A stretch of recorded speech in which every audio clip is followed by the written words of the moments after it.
যে আগামী 3 দিন গভীর নিম্নচাপের সম্ভাবনা আছে, ঠিক করলাম যে এই সপ্তাহে আর গ্রামের বাড়ি যাব না।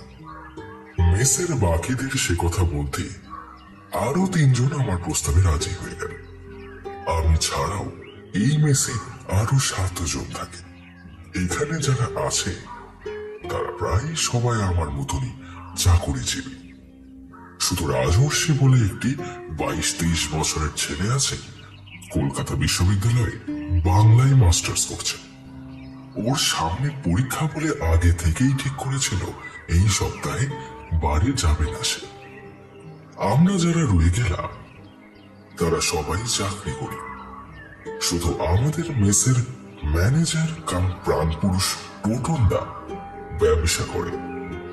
টোটনদা আমাদের সবার চেয়ে বয়সে বড়, বয়স প্রায় 50-এর কাছে। ফর্সা মোটাসোটা গোলগাল চেহারা, মাথায় অল্প টাকও আছে, তবে মুখে সব সময় একটা হাসি যেন লেগে রয়েছে। আর সবচেয়ে বড় কথা, ভদ্রলোক দারুণ আড্ডাবাজ লোক।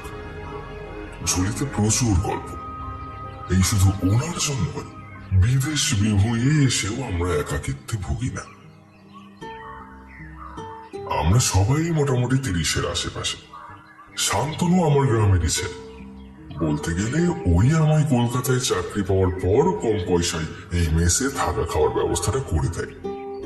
বিশ্বনাথ দা আমাদের চেয়ে কয়েক বছরের বড় একটা স্কুলে শিক্ষকতা করে। টোটনদার বড় বাজারে কাপড়ের দোকান। অকৃতদার মানুষ, আত্মীয় স্বজনও কলকাতায় বিশেষ কেউ নেই। শুনেছি বর্ধমানের দিকে ওনার বাড়ি, তবে সেখানে এখন বিশেষ আর কেউ থাকে না। এক বোন বিয়ে হয়ে গিয়েছে, বিদেশে থাকে। আর ওনার ছোট ভাই বহুদিন হলো মারা গিয়েছে। বাকি আত্মীয় স্বজনদের সাথে বিশেষ যোগাযোগ নেই। সত্যি কথা বলতে কি, আমরাই ওর সবচেয়ে কাছে, বিশেষ করে আমি। উনি মাঝে মধ্যেই একা থাকলে আমার সাথে বেশ গল্প টল্প করে, বেশ লাগে তখন। এই মিস্টার দায়িত্ব পুরোপুরি টোটনদার ঘাড়ে। আমরা মাসের শুরুতে ওর হাতে টাকা তুলে দিয়েই তো খালাস। সব ঝামেলা টোটনদাই সামলায়। শুক্রবার রাতে টোটনদা ফিরতেই আমরা আমাদের সিদ্ধান্ত জানাতে টোটনদা বেশ খুশি হল। ও তো সারা বছর ছুটির দিনগুলো সবসময় একাই কাটায়। তবে আমাদের এই থাকার কথা কাজের লোক কাম রান্নার মাসি বুড়ি দিকে বলা নেই, এই যা অসুবিধা। এই বুড়ি দিয়ে আমাদের মেসের দুবেলার রান্না করে দেয়, সাথে বাসন মাজাও তার দায়িত্ব। বাকি কাজ আমরাই সবাই মিলে ভাগ করে নিই। বুড়ি দিয়ে আমরা কদিন থাকবো না জেনে মেয়ের বাড়ি যাবে বলে ছুটি নিয়েছিল, না হলে সে বিশেষ কামাই টামাই করে না। তিনি দেওয়ার আপত্তি করেনি। আজ রাতে আমরাই রান্না করে নেব বলে সবাই মিলে ঠিক করলাম। বেশ একটা পিকনিক পিকনিক আমেজ এসে গেল যেন। রাতে শান্তনুর রান্না করে খিচুড়ি ডিম ভাজা খেয়ে সবাই শুয়ে পড়লাম। শান্তনু খিচুড়ি ছাড়া আর কোনো রান্না সেরকম ভাবে জানে না, তাই সুযোগ পেলেই ও খিচুড়ি রান্নার আবদারটা তোলে। বর্ষার ওয়েদারে আমরাও সেটা মেনে নিলাম। পরদিন খুব সকালে টোটনদা চা তৈরি করে নিয়ে এসে আমাদের সবাইকে যখন ডাকলো, আকাশের তখন রীতিমতো মুখ ভার। টিপটিপ করে বৃষ্টি শুরু হয়ে গিয়েছে। আমি ঘোষণা করলাম আজ আমি রাজর্ষিকে নিয়ে বাজারে যাব। রেইনকোট পরে বাজারে গিয়ে দেখি আজ বাজার বিশেষ বসে। অল্প সবজি আর একটা ভালো দেখে কালবোস মাছ নিয়ে বাড়ি ফিরলাম। বাজার নিয়ে ফেরার পর এক রাউন্ড চা খেয়ে দেখি বুড়ি দি হাজির হয়েছে। বলল, খবর পেলাম তোমরা কজন আছো, তাই বৃষ্টি মাথায় নিয়েই চলে এসেছি তোমাদের কষ্ট হবে বলে। মেয়ে ফোনে জানিয়েছে ওখানে খুব বৃষ্টি হচ্ছে, বন্যাও হতে পারে, তাই যেতে মানা করলো। আমরা সবাই হই হই করে উঠলাম। বুড়িদি বাজার দেখে নিয়ে বলল, আজ তাহলে মাছের কালিয়া করব দুপুরে। এখন ময়দা মাখছি, লুচি আর সাদা আলুর তরকারি হবে। শুনে তো সবার মুখ আনন্দে ভরে উঠল, এক টোটনদা ছাড়া। আমি সেটা লক্ষ্য করে বলে উঠলাম, কি হলো গো টোটনদা? তুমি আবার মুখ গোমরা করে আছো কেন? টোটনদা কিছুক্ষণ চুপ করে থেকে বলল, আমি কালবোস মাছের কালিয়া খাবো না। কেন, কি হলো? প্রশ্ন করলো বিশ্বনাথ দা। টোটনদা সে কথার কোনো উত্তর না দিয়ে বলল, যাই, মাসিকে আরেক রাউন্ড চায়ের ব্যবস্থা করতে বলি। আমরা বুঝলাম যে টোটনদা এই নিয়ে আর কিছু বলতে চাইছে না। আমরাও আর জোরাজুরি করলাম না। দুপুরে ভাতের সাথে ডাল আর শুধু সবজি খেল টোটনদা। আমাদের জোরাজুরি সত্ত্বেও মাছ খেলো না দেখে মাসে তাড়াতাড়ি একটা ডিম ভেজে ওকে দিল। টোটনদা চুপচাপ খেয়ে নিল, তবে মুখটা খুবই গম্ভীর। খাওয়া দাওয়ার পর দুপুরবেলা মুষলধারে বৃষ্টি নামলো। আমরা ঠিক করলাম আজ দুপুরে না ঘুমিয়ে সবাই মিলে তাস খেলে কাটাবো। প্রথমে কয়েক রাউন্ড তাস খেলা হলো, কিন্তু কেউই তাস খেলার ভক্ত নয় বলে বিশেষ ব্যাপারটা জমলো না। রাজর্ষি হঠাৎ বলল, দূর, তাস টাস ভালো লাগছে না, বরং কেউ গল্প বলো না গো। কিসের? আমি প্রশ্ন করলাম। শান্তনু বলল, ভূতের। বলেই সে নিজেই ভূতের গল্প আরম্ভ করল। তোমরা তো জানো আমার দাদু মানে মায়ের বাবা এক সাউদারি অফিসে বড় কর্তা ছিলেন। গল্পটা তার কাছ থেকেই শোনা। ঘটনাটা যখন বটে তখন সবে ইংরেজ আমল শেষ হয়েছে।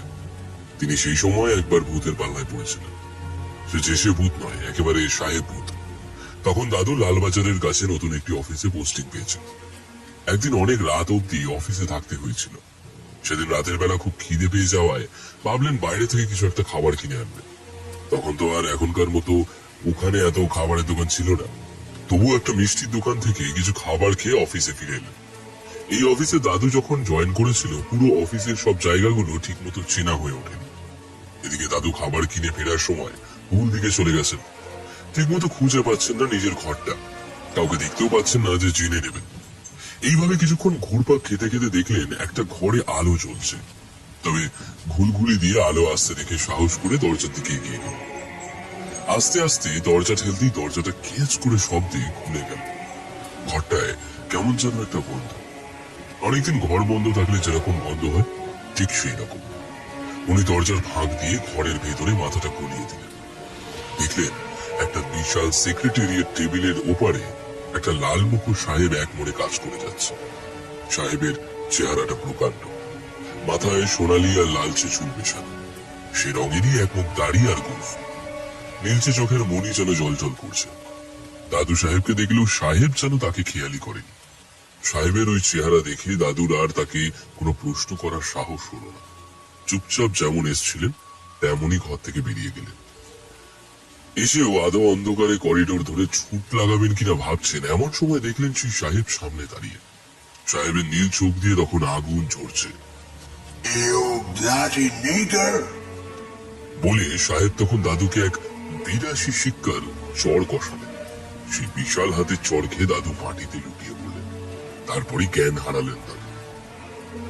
বলে একটু থামলো শান্তনু। রাজর্ষির প্রশ্নের উত্তরে আবার নাটকীয় ভঙ্গিতে বলা শুরু করলো শান্তনু। এরপরই তো আসল ঘটনা। দাদুকে অনেকক্ষণ দেখতে না পেয়ে অফিসের লোকজন দাদুকে খুঁজতে শুরু করেছে। পরে তারা দাদুকে অজ্ঞান হয়ে পড়ে থাকা অবস্থায় দেখতে পেয়ে চোখে মুখে জল ছিটিয়ে দাদুর জ্ঞান ফেরায়। দাদুর মুখে সব কথা শুনে তারা কিছুই বললেন না, খালি তাড়াতাড়ি দাদুকে বাড়ি পাঠিয়ে দেয়। এরপর দাদু অফিসে পরদিন এসে যা শোনেন তাতে রীতিমতো ভয় পেয়ে যান। ওই সাহেবের নাম এডওয়ার্ড ল্যাং। ল্যাং সাহেব খুব বদমেজাজি আর অহংকারী ছিলেন। তিনি এই অফিসের সবচেয়ে বড় কর্তা আর সেই সঙ্গে মালিকের জামাই ছিলেন। আর ভারতীয়দের দু চোখে দেখতে পারতেন না। ব্রিটিশরা স্বাধীনতার পর অধিকাংশই দেশ ছেড়ে চলে গেলেও উনি যাননি। আর ওনার সবচেয়ে যেটা খারাপ বিষয় ছিল সেটা হলো ওনার ইংরেজ হিসাবে প্রভুত্ব মানসিকতা। ওনার সাথে দেখা হলে কোনো ভারতীয় যদি তৎক্ষণাৎ তাকে অভিবাদন না জানাতো তাহলে তিনি তাকে গালমন্দ শুরু করে দিতেন, এমনকি চাকরি থেকেও তাড়িয়ে দিতেন। তার ধারণাই ছিল হচ্ছে যে ভারতীয়রা হলো অসভ্যের জাত, তারা কোনো ম্যানার্স জানে না। সকাল হোক বা রাত ওনাকে দেখা হওয়ার পর গুড মর্নিং বা গুড ইভিনিং না জানানোটা ছিল অপরাধের সামিল। আমার দাদু না জেনেই সেই অপরাধ করেন, আর তার জন্য শাস্তিও পেয়েছিলেন। আমি বললাম, হ্যাঁ সে না হয় বুঝলাম, কিন্তু এখানে ভূত এলো কোথা থেকে? কথা ছিল যে তুই ভূতের গল্প বলবি, তুই তো তোর দাদুর গল্প বলতে লেগে গেলি রে। আমি কিন্তু গল্পটা এখনো শেষ করিনি। বলেই শান্তনু আবার শুরু করলো। এই ঘটনাটা শোনার পর দাদু অফিসের সিনিয়রদের বলেন, আমি তাহলে সাহেবের কাছে গিয়ে ক্ষমা চেয়ে আসি। যতই হোক নতুন চাকরি। দাদুর প্রস্তাব শুনে সবাই কেমন চুপ হয়ে যায়। তারপর একজন বলে, সেই সাহেবকে তুমি পাবে কোথায়? কেন, ওই ঘরে আবার যাব? বলে দাদু কয়েকজনকে যাওয়ার জন্য অনুরোধ করে। প্রথমে কেউ রাজি হয় না, পরে দু একজন রাজি হয়। তারপর সিদ্ধান্ত হয় সবাই মিলে একসাথে সাহেবের কাছে যাওয়া হবে। তখন সবাই মিলে সেই ঘরের দিকে যায়। গিয়ে দাদু দেখে আগের সেই জায়গাটা একদিনই অনেক পরিবর্তন হয়ে গেছে। বিল্ডিং এর এই অংশটা কেমন পুরনো স্যাঁতস্যাঁতে, এখানে ওখানে ঝুল পড়ে গেছে। এরপর করিডোর ধরে সেই ঘরটার সামনে গিয়ে দেখে দরজাটা বন্ধ। দেখেই বোঝা যাচ্ছে বহুদিন খোলা হয়নি। বাইরে নেম প্লেটে ল্যান্ড সাহেবের নামটা অস্পষ্ট ভাবে দেখা যাচ্ছে। খুব অবাক হয়ে যায় দাদু, একদিনের মধ্যেই এত পরিবর্তন কিভাবে সম্ভব? কাল রাতে তো এমন ছিল না। সবাই যে যার নিজের কাজের জায়গায় ফিরে যায়। পরদিন এই নিয়ে অফিসে আলোচনা শুরু হলে অফিসের খুব পুরনো একজন কর্মচারী জানান, ল্যাং সাহেব তো বহুদিন হলো মারা গেছেন। একদিন স্ত্রীর সাথে ঝগড়া করে এই ঘরে সাহেব নিজের রিভলভার থেকে গুলি চালিয়ে আত্মহত্যা করেন। এই ঘরে মাঝে মাঝে অনেকেই ওনার অস্তিত্ব টের পেয়েছে। তবে তোমার এই ঘটনা কারোর সাথে ঘটেনি।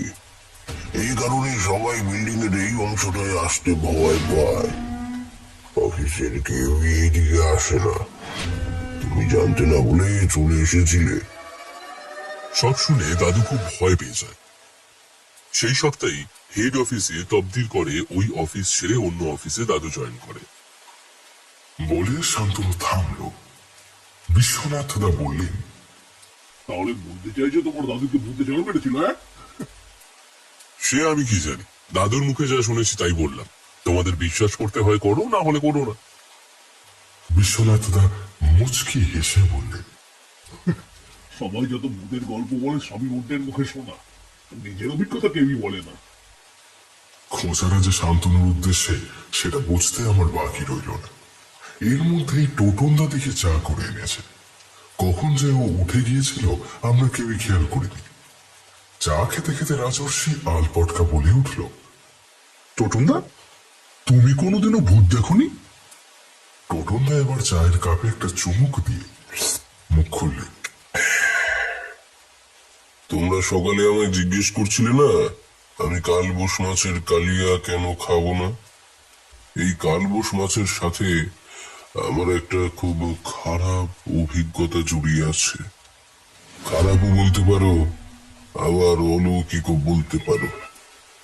ঘটনাটা তোমাদের বলতে পারি, কিন্তু এ নিয়ে তোমরা আমায় আর কোনো প্রশ্ন করে বিব্রত করবে না বলে যদি কথা দাও, তবে সেই ঘটনার কথা তোমাদের বলতে পারি।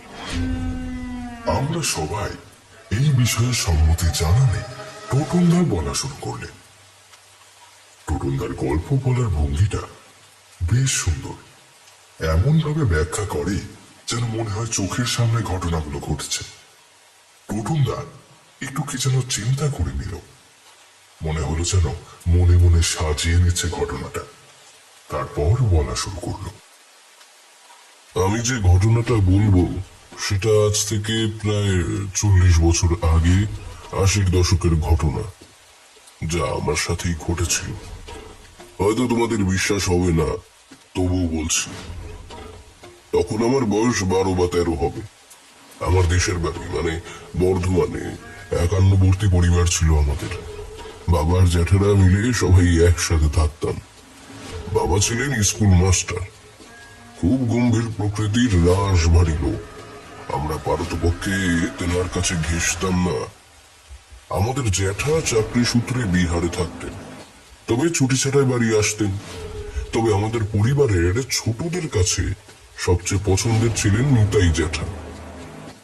নিতাই জ্যাঠা বাবার নিজের দাদা নন, বাবার কিরকম দূর সম্পর্কের মাস্তুতো দাদা হন। একলা মানুষ, সারা জীবন কোনো নির্দিষ্ট চাকরি করেননি, একা প্রায় সারা ভারতবর্ষ ঘুরে বেরিয়েছেন, কিন্তু কোনো জায়গাতেই বেশি দিন থিতু হয়ে থাকেননি। আজ এই যে এলেন, হয়তো দুদিন বাদেই অন্য কোথাও চলে যাবেন। ওনার সঙ্গে সবসময় একটা ছোট ঝোলা থাকে, তাতে প্রতিদিনের দরকারি কিছু জিনিসপত্র আর দু একটা জামা কাপড় আর একটা খাতা ছাড়া কিছুই থাকে না। এই খাতায় ওনার পরিচিত সব আত্মীয়দের নাম, ঠিকানা আর বংশ নথিকা লেখা থাকে। আমার বাবা সেখান থেকে আমাদের 8 পুরুষের নাম জেনে লিখে রেখেছেন। আমার নিজের জ্যাঠা যেহেতু বাইরে চাকরি করেন, তাই এই পরিবারে আমার গুরুগম্ভীর বাবার কথাই শেষ কথা। এমনকি এখানে থাকলে আমার নিজের জ্যাঠাও বাবাকে বিশেষ ঘাটান না। তবে নিতাই জ্যাঠা আমাদের এখানে আসলে কেসটা পুরো উল্টো হয়ে যায়, তখন বাবাও কেমন নিয়ে যায়। আর আমাদের মানে নিতাই জ্যাঠার বানর সেনাদের কাছে পুরো বাড়িটা তখন অভয়ারণ্য। জ্যাঠার একমাত্র ছেলে বুড়োদা তখন ক্লাস 9-এ পড়ে, আমি তখন ক্লাস 7, আমার ভাই ছোটন ক্লাস 3-র ছাত্র, আর আমার বোন বুলটি 5 বছর, তখনও স্কুলে যাওয়া শুরু করেনি। তবে হাবভাব এমন যেন কলেজে পড়ে। সেই নিতাই জ্যাঠা একদিন আমাদের বাড়ি এসে হাজির। অনেকদিন পর জ্যাঠা সেবার আমাদের বাড়িতে এলেন। সময়টা তখন শ্রাবণ মাস, ভরা বর্ষা। জ্যাঠা কবে আসবেন তার খবর কারোরই জানা থাকতো না। তবে উনি আমাদের বাড়ি আসলেই বাড়ি শুধু সবাই খুব খুশি হতো, বিশেষ করে আমরা ছোটরা। তখন সন্ধ্যাবেলায় আমাদের লেখাপড়া সব বন্ধ, খালি জ্যাঠার সাথে নানান মজার গল্প আর খাওয়া দাওয়া। তখন তো আর এখনকার মতো প্রাইভেট টিউশনের রমরমা ছিল না, নিজেরাই পড়তাম। শুধু অঙ্ক আর ইংরেজি কিছু আটকালে ভয়ে ভয়ে বাবার শরণাপন্ন হতাম। তাই জ্যাঠা আসলে পড়া বন্ধ থাকলে বাবা আড়ালে গজ করলেও জ্যাঠার সামনে স্পিকটি নোট। তাই সেদিন সন্ধ্যাবেলা নিতাই জ্যাঠা যখন হাঁক পারলেন, আরে কই রে, সব গেলে কোথায়? আমরা যত কচি কাচার দল ঘর থেকে ছুটে বেরিয়ে এলাম। তার ঠিক একটু আগেই ঝপ করে লোডশেডিং হয়ে চারদিক ঘুটঘুটে অন্ধকার হয়ে গেছে, যা সেই সময়ের নিত্য ঘটনা ছিল। মা তখন এক হাতে মাথার ঘুমটা আর এক হাতে হ্যারিকেন সামলাতে সামলাতে বেরিয়ে এসেছে। পেছন পেছন আমরা সবাই দেখি নিতাই জ্যাঠা মাথায় বিরাট ছাতা আর হাতে একটা বিরাট সাইজের কালবোস মাছ নিয়ে দরজায় দাঁড়িয়ে। মাছটার কানকোর দুপাশ থেকে একটা দড়ি ফাঁসির মতো জ্যাঠার বাম হাতে ঝুলছে, আর ডান হাতে ঝুলছে একটা বিরাট ছাতা। জ্যাঠার কাঁধে ছিল পরিচিত সেই ঝোলা ব্যাগ। হ্যারিকেনের হলুদ আলোয় মাছের কালো গাটা চকচক করছে। আরে এসব আবার কেন আনতে গেলেন দাদা? মায়ের কথা শেষ হতে না দিয়ে জ্যাঠার হুঙ্কার, তুমি থামো তো বৌমা, মাছটা আমার ভাইপো ভাইজিদের জন্য এনেছি, তোমাদের ইচ্ছে না হলে কেউ না। আসছিলাম যখন দেখি এক বেটা এই মাছটা ছিপ দিয়ে ধরে বিক্রির জন্য বসে আছে, কি মনে হলো কিনে নিলাম। জমিয়ে রাঁধো তো আজ কালবোস মাছের কালিয়া। বহুদিন খাইনি কালবোস মাছ। তা আমার বানর সেনারা সব কই গেল? সব কটা ভদ্রলোক হয়ে গেল নাকি? কোনো সাড়া শব্দ পাচ্ছি না যে। আমরা সবেমাত্র একেবারে দল নিয়ে জ্যাঠার ডাক শুনে তার কাছে গিয়ে হামলা করেছি, এমন সময় বাবা বেরিয়ে এলেন। ধমক দিয়ে বললেন, এই আরে মানুষটাকে ভেতরে ঢুকতে দিবি তো নাকি? বলতেই আমরা সবাই সরে দাঁড়ালাম। নিতাই জ্যাঠাও বৈঠকখানায় ঢুকে পড়লেন। মা মাছ নিয়ে ভিতরে চলে গেল। হাত মুখ ধুয়ে জ্যাঠার বৈঠকখানায় যখন বসলেন, আমরা 4 জন ছেলে মেয়ে ততক্ষণে বইপত্র গুটিয়ে মাদুর পেতে জ্যাঠার মুখে গল্প শুনবো বলে একেবারে তৈরি। ইতিমধ্যেই জেঠিমা নিতাই জ্যাঠাকে 1 কাপ চা দিয়ে বলে গেছে যে রান্নাঘরে তেলে ভাজা বানানো হচ্ছে, মুড়ি দিয়ে খাওয়া হবে, তারপর আরেকবার চাও দেবে। নিতাই জ্যাঠা তার নিজস্ব পরিচিত ভঙ্গিতে কাপ থেকে চা নিয়ে ডিশে ঢেলে সশব্দে চুমুক দিলেন, তারপর চোখ বুজে বললেন, আহ ফাস্টো কেলাস। আমরা বুঝলাম জ্যাঠা আজ খোশ মেজাজে আছে, কারণ জ্যাঠা খুব খুশি থাকলেই এইরকম ভাবে ফার্স্ট ক্লাস কথাটা বলেন। এর আগে এতক্ষণ টিপ টিপ করে বৃষ্টি পড়ছিল, এবার ঝমঝমিয়ে বৃষ্টি নামলো। জানালা দিয়ে আসা দমকা হাওয়ায় হ্যারিকেনটা দপ দপ করছিল। মা ছুটে এসে জানালা বন্ধ করে দিল। আমরা জানি আজ আর আমাদের পড়তে বসা হবে না। এরপর জ্যাঠা আমাদের খবরাখবর নিতে লাগলেন। তার একটাই প্রশ্ন সবার কাছে, গত 6 মাসে কে নতুন কি করেছে। আমি আর ভাই নতুন সাইকেল শেখার কথা বললাম, যদিও আমি ফুল প্যাডেল শিখলেও ভাই পা পাচ্ছে না বলে টেকনিক্যাল কারণে ওই হাফ প্যাডেলে আটকে আছে। তবুও আমি এ বিষয়ে বিশেষ প্রতিবাদ করলাম না। বুলটি তার নতুন রান্নাবাটির সাহায্যে রান্না করা থেকে কাগজ কেটে পুতুলের জামা বানানোর লম্বা ফর্দ হাজির করলো। জ্যাঠা মন দিয়ে সব শুনছিলেন আর মিটিমিটি হাসছিলেন। খালি বুড়োদা জুৎসই কিছু বলার মতো খুঁজে পাচ্ছিল না। এমন সময় জেঠিমা মুড়ি আর গরমাগরম তেলে ভাজা নিয়ে হাজির। বেগুনি, পেঁয়াজি আর আলুর বড়া। আমাদের জন্য একটা থালায় সব তেলে ভাজা, আর জ্যাঠার জন্য আলাদা একটা বাটিতে, আর 2 জায়গায় মুড়ি। একটা বড় বাটিতে জ্যাঠার জন্য আর একটা গামলায় আমাদের জন্য। জ্যাঠা একটা বেগুনি কামড়ে এক মুঠো মুড়ি চিবোতে চিবোতে চোখটা বন্ধ করে আবারও বললেন, ফার্স্ট ক্লাস। তবে একটা ঝাল দেখে কাঁচা লঙ্কা হলে বেড়ে হতো। জেঠিমা জিভ কেটে এক্ষুনি দিচ্ছি আর আরো তেলে ভাজা আনছি বলে রান্নাঘরের দিকে চলে গেলেন। আমরাও ততক্ষণে হাত আর মুখ চালাতে শুরু করে দিয়েছি, বুড়োদা বাদে। বুড়োদা জুৎসই কি বলা যায় ভাবছিল। হঠাৎ বুড়োদা আমি ছিপ দিয়ে মাছ ধরেছি বলে চিৎকার করে উঠল এমন ভাবে যেন এভারেস্ট চূড়ায় তেনজিং নর্গের সাথে উঠেছে। জ্যাঠা প্রশ্ন করেন, কত বড় মাছ? বুড়োদা সততার সাথে যে সাইজটা দেখালো তার মাপ 4-5 ইঞ্চির বেশি হবে না। আসলে নিতাই জ্যাঠার কাছে আমরা কেউ মিথ্যা বড়াই করার কথা ভাবতেও পারতাম না। টোপটা কি ছিল? জ্যাঠার প্রশ্ন। কেঁচো আর আটার গুলি। বুড়োদার উত্তর শুনে জ্যাঠা মুচকি হাসলেন। জেঠিমা আবার চা আর কাঁচা লঙ্কা নিয়ে হাজির হতে গল্পে ছেদ পড়ল। জ্যাঠা মুড়ি আর তেলে ভাজায় মন দিলেন। আমরাও সবাই হাত আর মুখ চালাচ্ছিলাম। গরম গরম তেলে ভাজা আর মুড়ি তখন অমৃত মনে হচ্ছিল।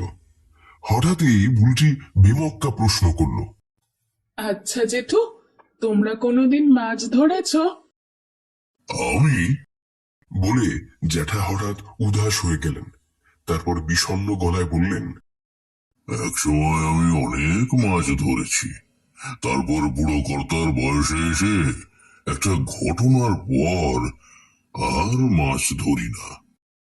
বুড়োদাকে উনি মাঝে মাঝে বুড়ো কর্তা বলেন, আমাদের ভাই বোনদের মধ্যে সবচেয়ে বড় বলে। আমি বললাম, কোন ঘটনা জ্যাঠা, বলো না। বলবো বলবো, তবে তোরা ভয় পাবি না তো? না না, ভয় পাবো কেন? বেশ বীর দর্পে কথাটা বললেও বুলটি আমার গা ঘেঁষে বসল। শোন তাহলে বলি। আমি তখন ক্লাস 9-এ পড়ি। এই বুড়ো কর্তার বয়সী বা তার চেয়ে একটু ছোটই হবে। তখন আমার খুব মাছ ধরার নেশা ছিল। অনেক কষ্ট করে পয়সা জমিয়ে দামি হুইল, ছিপ আর সুতো কিনেছিলাম। আমার এক বন্ধু ছিল, বুঝলি, তার নাম ছিল বিশু। আমার সবচেয়ে ঘনিষ্ঠ বন্ধু ছিল সে। ওই তোরা যাকে বেস্ট ফ্রেন্ড বলিস, ওই আর কি। বিশু আমার পাশের গ্রামে থাকতো। ওই আমায় মাছ ধরা শিখিয়েছিল। তা বিশু একদিন খবর দিল ওদের গ্রামে নাকি টিকিট কেটে মাছ ধরার প্রতিযোগিতা হচ্ছে। 5 টাকা টিকিট। তখন 5 টাকার অনেক দাম। 5 পয়সায় কেউ দেয় না, তো 5 টাকা। তো যাই হোক, ওর কাকা নাকি টিকিট কিনেছে। আমাদের তো খুব মন খারাপ। ইস, একটা টিকিট যদি পেতাম। শনিবার বিকেলটা মন খারাপ নিয়েই কাটলো। রবিবার মাছ ধরার কম্পিটিশন। রবিবার ভোরবেলা বিশু আমার বাড়ি এসে হাজির। ওর কাকার নাকি শনিবার রাত থেকে খুব জ্বর, বিছানা ছেড়ে উঠতে পারছে না। তাই কাকা টিকিটটা আমাদের দিয়ে দিয়েছে। আমরা তো সেই বলতে গেলে একেবারে লাফাতে লাফাতে বাসি রুটি আর গুড় টিফিন কৌটায় বেঁধে আমার বাবার সাইকেলটা কাকুতি মিনতি করে চেয়ে নিয়ে প্রতিযোগিতার জায়গায় হাজির। প্রথমে তো আমাদের ঢুকতেই দিচ্ছিল না, শেষে কড়কড়ে 5 টাকার টিকিট দেখিয়ে ঢোকার অনুমতিটা পেলাম। ঢুকেই দেখি ইতিমধ্যেই বেশ কিছু লোক তাদের যন্ত্রপাতি নিয়ে হাজির। বিরাট বড় পুকুর, প্রায় ছোটখাটো দিঘিও বলা যেতে পারে। সেখানে পাড় ধরে ছড়িয়ে ছিটিয়ে প্রায় ওই 10-12 জন লোক হাজির। আমরাই সেখানে বয়সে সবচেয়ে ছোট। আমরাও চুপচাপ গম্ভীর মুখে একটা ফাঁকা জায়গা দেখে বট গাছের তলায় পুকুর পাড়ের একটা ছায়ায় বসলাম। যেহেতু আগে থেকে কিছু জানা ছিল না, তাই মাছের চারটাও কিছু রেডি করিনি। খালি কিছু ওই আটার গুলি আর কেঁচো নিয়ে চলে এসেছি। সেগুলোই টোপে গেঁথে ছিপটা ফেললাম। চার কি জ্যাঠা? বুলটি প্রশ্ন করলো। চার কি? আচ্ছা বলছি। মাছ ধরার আগে জলে কিছু ভালো ভালো খাবার পেলে মাছেদের কাছে রাখতে হয়, একেই বলে চার। বলে জ্যাঠা মিষ্টি করে হাসলেন। এমন সময় মা আরেক কাপ চা এনে হাজির করলো। তার সঙ্গে আমাদের ধমক দিয়ে বলল, কিরে, তোরা জ্যাঠাকে একটু বিশ্রাম করতে দিবি না নাকি? বুলটি এবার সঙ্গে সঙ্গে বলে উঠল, আমরা এখন চারের গল্প শুনছি। তারপর কি হলো জ্যাঠা? বুড়োদা জিজ্ঞাসা করলো। তারপর আর কি, অনেকক্ষণ কেটে গেল, ফাতনায় কোনো টান পড়লো না। শুধু আমরা নই, আর সবাই দেখি বসে আছে, কারোরই ছিপে কিছুই ধরা পড়ছে না। এরপর বেলা বাড়লো, ইতিমধ্যে খিদেও পেয়ে গেছে। সকালে আমরা দুজনেই বিশেষ কিছু খেয়ে আসিনি। বিশুর প্রস্তাব মতো ছিপ রেখে রুটি গুড় খেয়ে নিলাম। ও একজনের কাছ থেকে গেলাসে করে জল নিয়ে এলো। ভদ্রলোক কলকাতা থেকে গাড়ি করে এখানে মাছ ধরতে এসেছেন। সঙ্গে পেতে ঝুড়িতে অনেক খাবার, ফ্লাক্সে চা আর বোতলে জল এনেছেন। আমাদেরও উনি খাবার দিতে চাইলেন, আমরা রাজি হলাম না। শেষে কমলা লেবু দিলেন 2টো, নিলাম। তখন সবে ঠান্ডা পড়তে শুরু করেছে। আমাদের বাজারে তখনও কমলা লেবু ঢোকেনি। যাই হোক, খাওয়া দাওয়া সেরে আবারও ছিপ নিয়ে বসলাম। এভাবে অনেকটা সময় কেটে গেল। চারিদিকের আলো বেশ কিছুটা কমেও গেছে ততক্ষণে। ভদ্রলোক দেখি সব গোটাতে শুরু করেছেন। আমরা ছিপ ফেলে এগিয়ে গেলাম ওনার দিকে। বিশু জিজ্ঞাসা করলো, কি আর মাছ ধরবেন না? দূর, এখানে সেই এক চিটিং বাজে কারবার। এখানে কারো মাছ উঠবে না। কেন? ওসব আমার জানা আছে, তোমরা সেসব বুঝবে না। কেন, কি হয়েছে কাকু? শুনেছি পুকুরে অনেক বড় বড় মাছ আছে, রুই, কাতলা, মৃগেল, কালবোস। বিশু বলল, আরে এরা আগের রাতেই মাছেদের প্রচুর খাবার দিয়ে দিয়েছে। সেই সব খেয়ে মাছেদের পেট ভর্তি। আর তো গেলে শুধু শুধু লোক ঠকানোর জন্য কম্পিটিশন করছে, যত সব চিটিং বাজ। আর কোনোদিন এখানে মাছ ধরতে আসবো না। বলে গজ গজ করতে করতে ভদ্রলোক হুইলের সুতোয় চাকা ঘোরাতে লাগলেন। এরপর সব গুটিয়ে ভদ্রলোক আরো গজ গজ করতে করতে চলে গেলেন। একটু বাদে দেখি প্রায় সব লোকই তাদের জিনিসপত্র গুটিয়ে চলে যাচ্ছে। খানিক বাদেই বেরোবার মুখে একটা ঝামেলা শুরু হলো। পুকুর মালিক আর তার লোকজনের সাথে যারা টিকিট কেটে মাছ ধরতে এসেছে তাদের মধ্যে ঝগড়া বেঁধে গেল। বিশু সেটা দেখে বলল, দাঁড়া, এখন বেরোবো না, ঝামেলা কাটুক, তারপর বেরোবো। সেই ফাঁকে চল আরেকবার চেষ্টা করি। এখন আর কেউ নেই, শুধু আমরা আছি। দেখি এই সুযোগে যদি মাছ টোপ গেলে। কথাটা আমার বেশ পছন্দ হলো। আমি আবারও নতুন টোপ গেথে পুকুরে যত দূরে সম্ভব ফেলা যায় ছিপটা ফেললাম। একটু পরেই ঝোপ করে সন্ধ্যা নেমে এলো। আশপাশটা ক্রমশ ঠান্ডা হয়ে এলো। একটু পরেই আমরা দেখলাম একটা কুয়াশার স্তর পুকুরের জলের উপর ভাসছে। পুকুরের ওপারটা দেখাই যাচ্ছে না প্রায়। হঠাৎ এমন সময় দেখলাম কালো চাদরে মুখ ঢাকা একটা লোক আমাদের পাশে হাজির হয়েছে। আমরা প্রথমে চমকে উঠে ভয় পেলেও দেখি লোকটা চাদরের ভেতর থেকে শাল পাতায় মোড়া একটা ঠোঁয়া আমাদের দিকে বাড়িয়ে দিল। লোকটার দেওয়ার শাল পাতার মোড়কটা হাতে নিয়ে বিশু সেটা খুলতেই সুন্দর একটা মিষ্টি গন্ধ ভেসে এলো আমাদের নাকে।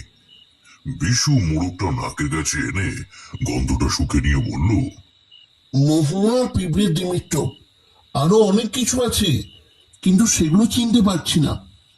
এই দুটো চিনি, কারণ কাকা টোপ বানানোর জন্য অনেক দাম দিয়ে এগুলো কিনে আনে।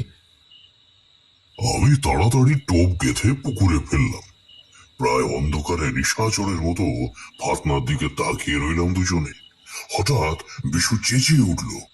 ফাতনা ডুবেছে, নিতাই শুধু ছাড়। আমি সঙ্গে সঙ্গে ওর কথা মতো সুতো ছাড়তে লাগলাম। মাছটা বেশ বড়ই মনে হলো, সারা পুকুরে ছুটে বেড়াচ্ছে।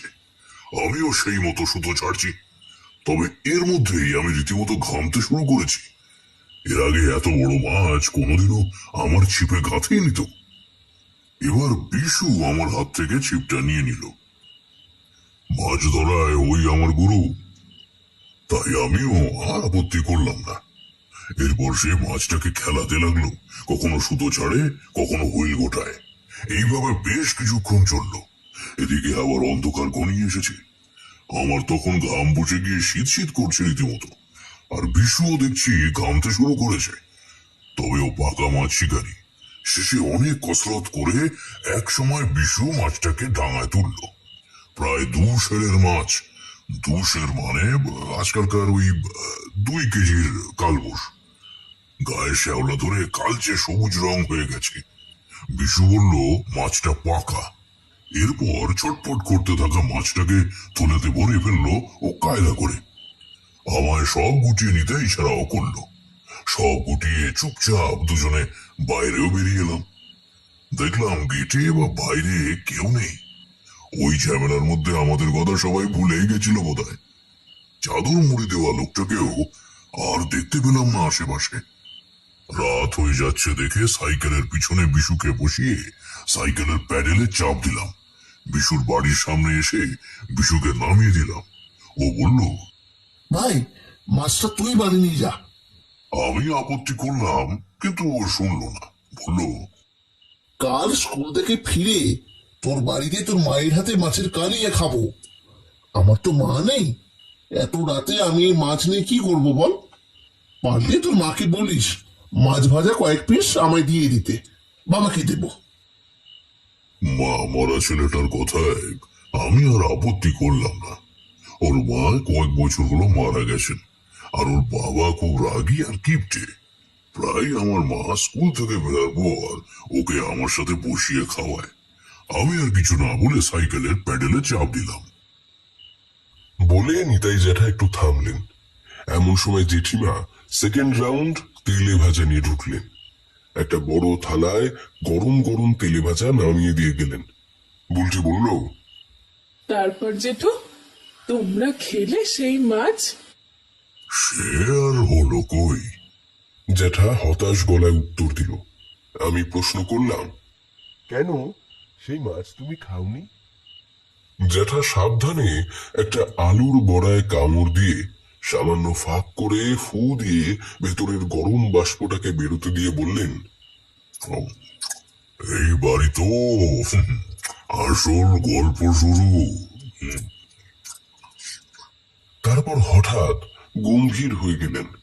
এরপর যেন কোন সুদূর অতীতে চলে গিয়ে বললেন, আমি তো বিশুকে ওর বাড়িতে নামিয়ে দিয়ে জোরে সাইকেল চালাচ্ছি। তখন তো এখনকার মতো রাস্তায় আলো টালো বিশেষ থাকতো না। তার উপরে গ্রামের রাস্তা। সেদিন কুয়াশাও পড়েছিল বেশ। ফাঁকা রাস্তা। সন্ধ্যার পর লোকজনও বাইরে বিশেষ নেই। এই সময় গ্রামের অধিকাংশ লোকজনই ঘরের দরজা বন্ধ করে বসে থাকতো। রাস্তার দুপাশে প্রচুর গাছপালা, তাই অন্ধকারটাও বেশ ঘন বলেই মনে হচ্ছে। রাস্তার ধারের ঝোপঝাড়ে চোনাকি জ্বলছে মিটমিট করে। এমন সময় হঠাৎ দেখি রাস্তায় একটা লোক আমার সাইকেলের সামনে চলে এসেছে। আচমকা ব্রেক কষায় আমি সাইকেল সমেত রাস্তার ধারে হুমড়ি খেয়ে পড়লাম। কোন রকমে টাল সামলে সাইকেলটা সোজা করে দেখি এ তো সেই লোকটা, সর্বাঙ্গে কালো চাদর মুড়ি দেওয়া। লোকটা এবার চাদর থেকে তার ডান হাতটা বার করে হাত পেতে দাঁড়িয়ে রয়েছে।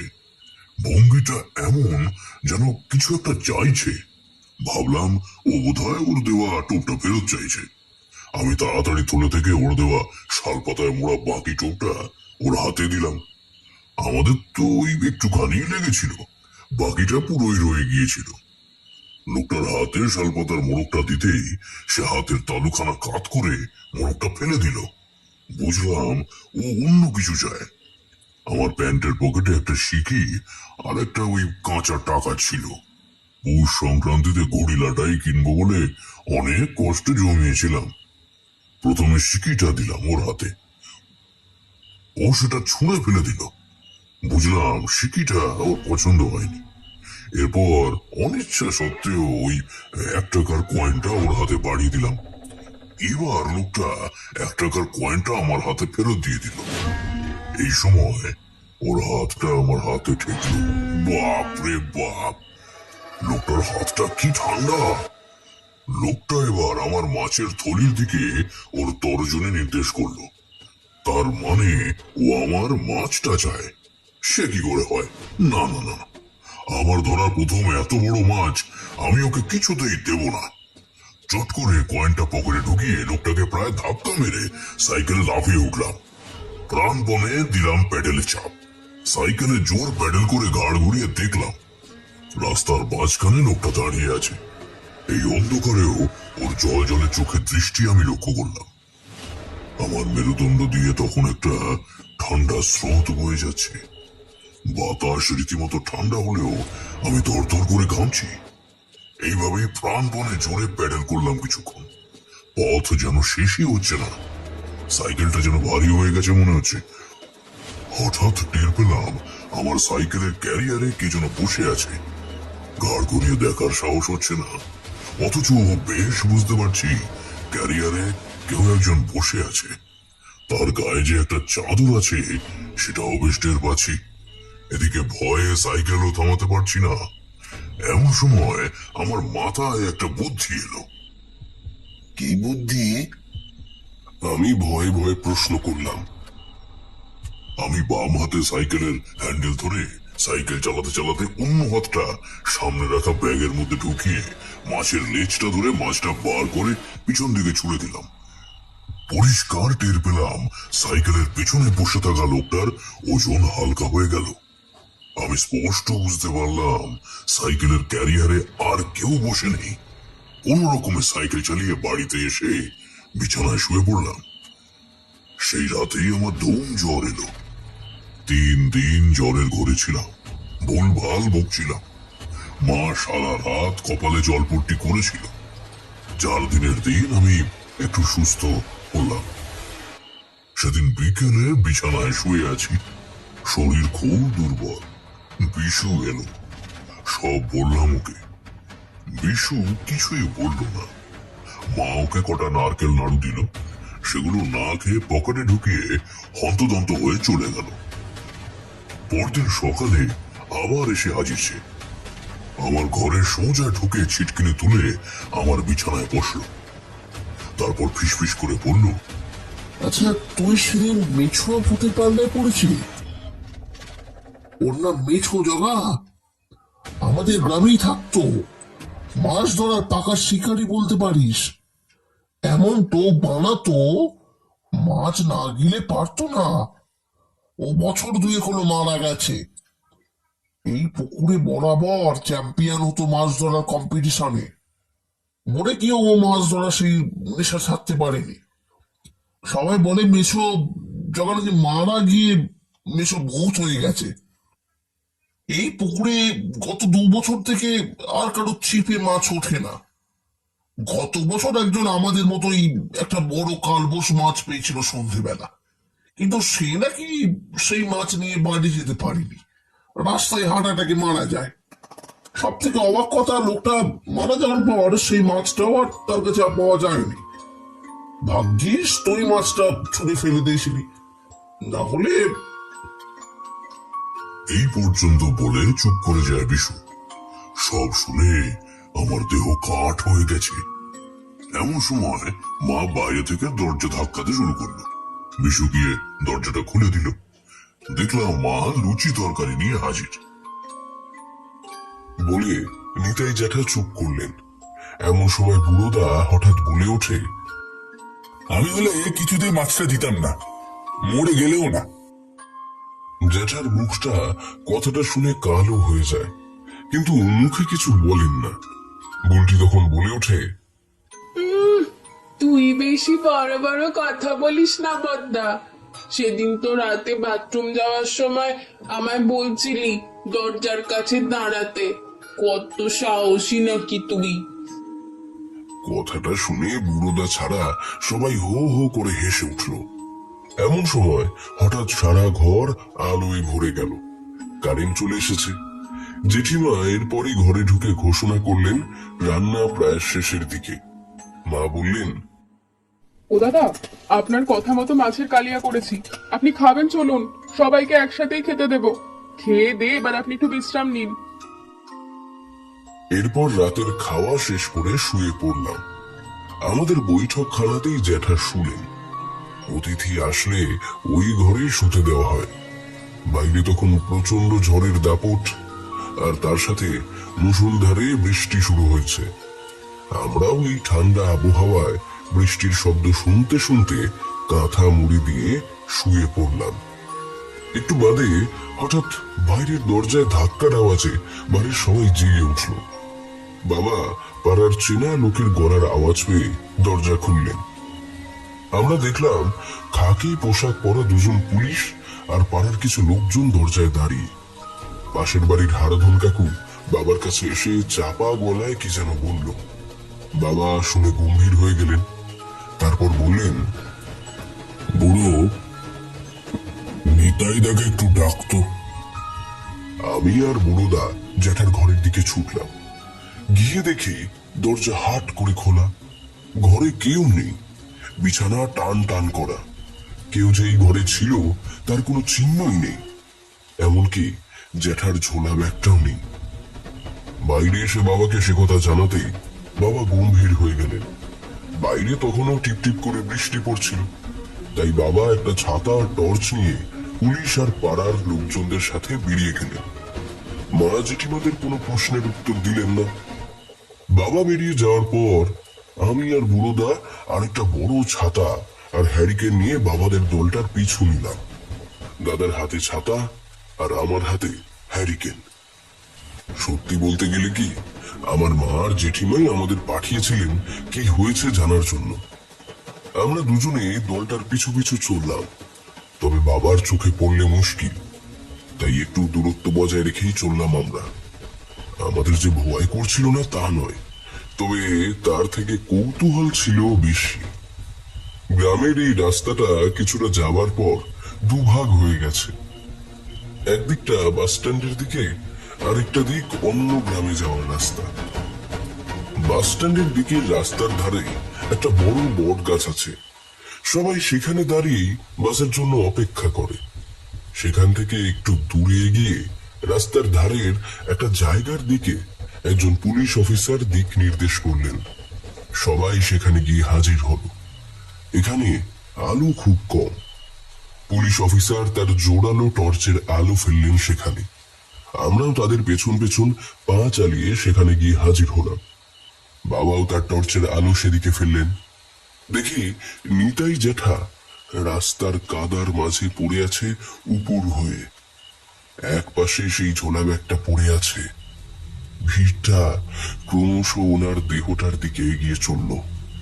আমিও ভিড়ের মাঝে উঁকি মেরে দেখলাম জ্যাঠার চোখ দুটো ঠেলে বাইরে বেরিয়ে এসেছে।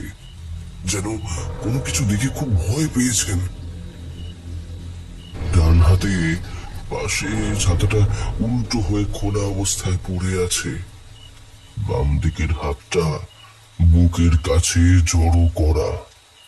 বাম হাতের থেকে একটা দড়ি বেরিয়ে আছে। দড়ির নিচে একটা কালবোস মাছের মাথা।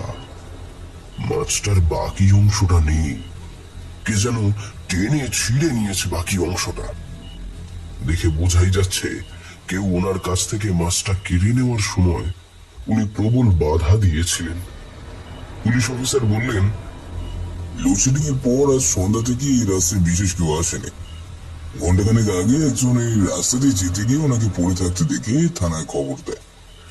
আমরা এসে খোঁজ খবর শুরু করি। প্রথমে কেউই ওনাকে চিনতে পারছিল না। শেষে আপনার পাশের বাড়ির হারাতন বাবু ওনাকে চিনতে পারেন, আপনাদের আত্মীয় বলেন। উনি নাকি মাঝে মাঝে আপনাদের বাড়িতে আসেন। এরপর আমরা হারাতন বাবুকে নিয়ে আপনার বাড়িতে যাই। ওর সব ঘটনা তো আপনি জানেন। ওখানে দাঁড়িয়ে আমরা তখন ভয়ে কাঁপছি। দাদা অঝোর ধারায় কাঁদতে শুরু করে দিয়েছে। আমার গলা বুঝে এসেছে কান্নায়। এই প্রথম সামনে থেকে আমি কোন মৃতদেহ দেখলাম। কি করব বুঝতে পারছি না। এমন সময় আমাদের দেখতে পেয়ে বাবা আমাদের ধমকে বাড়ি পাঠিয়ে দিল। আমরা পাড়ার একজনকে সঙ্গে করে বাড়ি ফিরে আসি। আস্তে আস্তে ভাবতে থাকে, নিতাই জ্যাঠা যদি সন্ধ্যাবেলায় মারা গিয়ে থাকে, তবে সেদিন আমাদের বাড়িতে কে এসেছিল? আজও আমার কাছে এটা একটা রহস্য হয়ে থেকে গেছে। তোমাদের কি মনে হয়? বলে টোটোটা থামলো। আমি বললাম, আমার মনে হয় তোমার জ্যাঠা আবার সেই ওই মেছো ভূতের পাল্লায় পড়েছে। উনি বোধ হয় এবার আর মাছটা দিতে চাননি, কিন্তু প্রশ্ন হলো উনি মাছটা পেলেন কোথায়? বিশ্বনাথ তা বললে। আমি বললাম, কেন? উনি তো একজনের থেকে মাছটা কিনেছিলেন। সে নাকি ছিপে ধরেছিল মাছটা, মনে নেই? পুলিশের কথা অনুযায়ী নিতাই জ্যাঠা নাকি সন্ধ্যার দিকে মারা যায়। আবার এদিকে টোটনদার বাড়িতে রাতে উনি নাকি খাওয়া দাওয়াও সারেন। তাহলে নিতাই জ্যাঠা যদি মারা গিয়েই থাকে, তবে টোটনদার বাড়িতে কে এসেছিল?